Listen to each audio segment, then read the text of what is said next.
Okay, I've got here the deWalt blower, 18 volts, and I'm just checking the pulse width modulation. So I've just taken the output power, which would have gone into the motor, onto a heavy duty cable, down into my very old oscilloscope.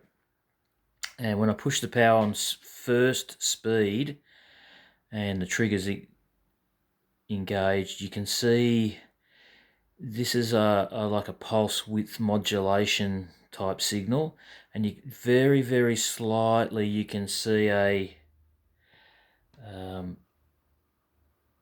a dip down. It goes right down. It's very faint.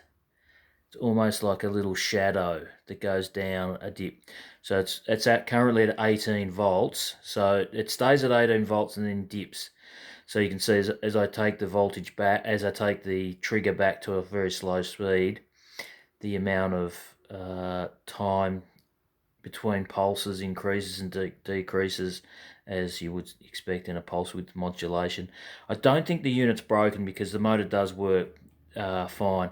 Now I'm going to second speed, and you can see the pulse width modulation is a lot lower.